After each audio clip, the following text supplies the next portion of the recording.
and this is really important for adults and kids and everyone, art is not a magic talent that only a few people can do.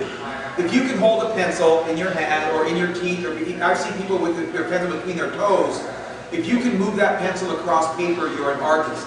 But art is a skill, and so you have to learn the skill, and then you have to practice, practice, practice. So art is practice. If you don't believe you can do it, I'm not an artist, I can't do this, then you won't practice. And if you won't get practice, you won't get good at it. If you don't get good at it, then you believe you can't do it. So it starts with the idea that I will learn a skill, and then I will practice and practice and practice. So if this is the first time you've drawn a hand by not drawing a hand, it might not look as good as you want, but the 10th time, it will look a lot better. The 100th time, you'll be a professional, all right? So art is practice. Now look up here again. Point, point. Now this trigon is a little bit different. It comes down like this, about 3/4 of the way, not all the way to the bottom. It gets wider as it comes out like this. And then an upside down V, and then I close it with a curved line like that. And then I color it in.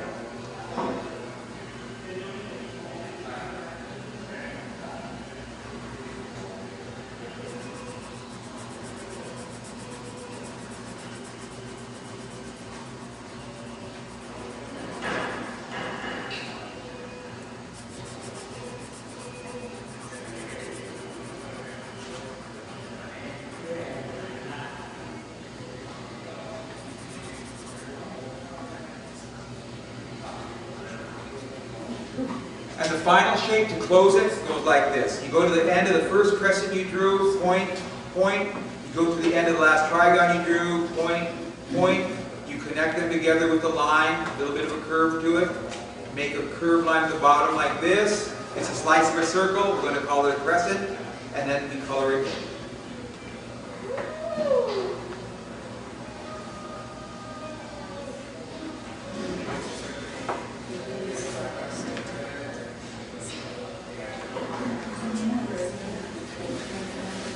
So again, all we did was make 1, 2, 3, 4 trigons and 1, 2 crescents. But by the way we line them up, we have a hand in the white space. And again, you have to evaluate it. Do I need to make my thumb longer? Do I need to make the trigon between my fingers fatter or skinnier? It's up. But I'm going to show you a very simple way of figuring this out. Because people look at this and say, you know, Roger, that is so cool the way you did that. How did you figure that out? And you know what? I didn't do anything special. Again, Odin is my lovely assistant up here. Can you come up here, Odin? He didn't know it was going to happen this way. Can you come up here, sir? Have we ever met before? Come up here. I want you to take your left hand, your other left hand, and I want you to put it on this scalding hot piece of glass right here. Spread your fingers out. And then, see, I didn't do anything special. All I did was show you, whoops, sorry. All I did was show you, go ahead. I just showed you what was already there. Those shapes are already there. I didn't make them up. They're already there. So if you want to learn how to make a hand like this, then put your hand down, trace these shapes, then study them, color them in, and then copy that. Because those shapes are already there. I showed you the things that were already there that you didn't know, because most of us didn't designate this as a trigon. It's just a space between my fingers.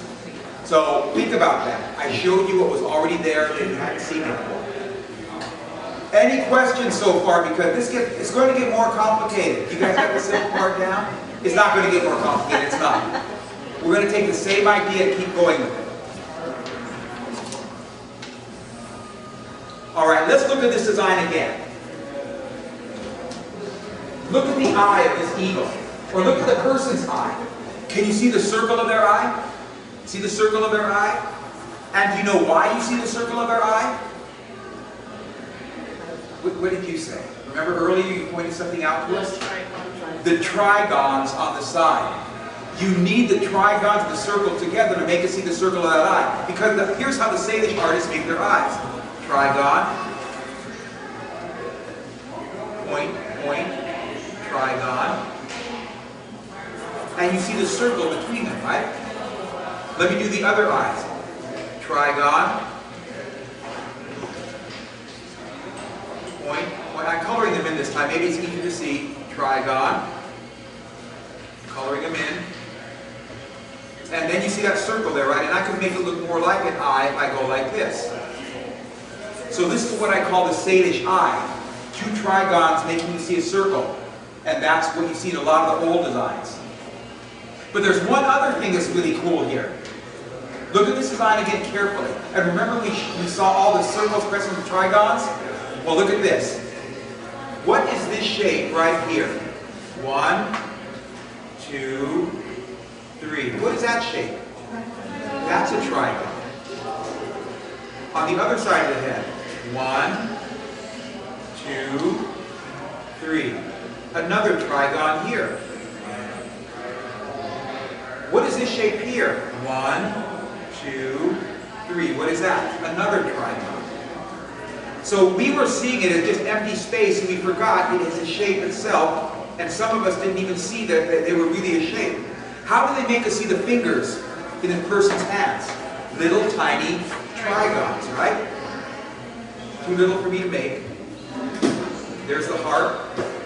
I'm going to make a trigon here. 1, 2, 3, even though there's really not one there, but to make my point, 1, 2, 3.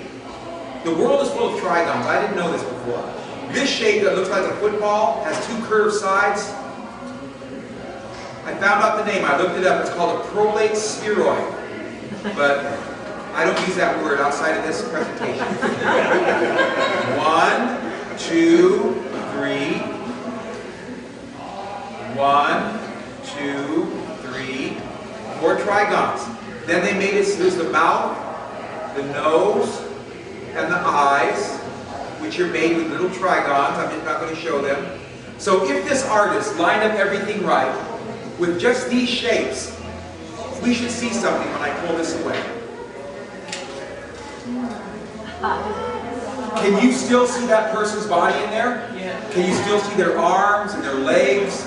Everything is there with just the... Let me ask you something. Do you think the artist did this first, or this first, or did they do them both at the same time?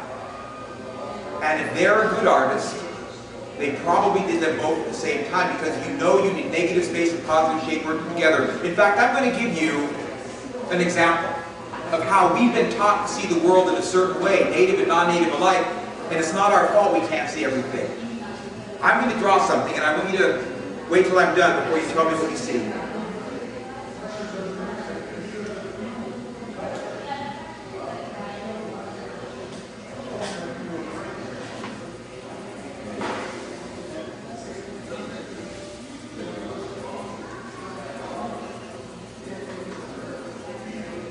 All right, what do you see there? A wave. And 90%, 99% of people, 100% of people say they see a wave. And do you know why you see a wave? Well, because it looks like a wave, no? Because we are raised in a literate culture, and we start to read when we're little tiny kids, and we right away look for, what is the dark thing?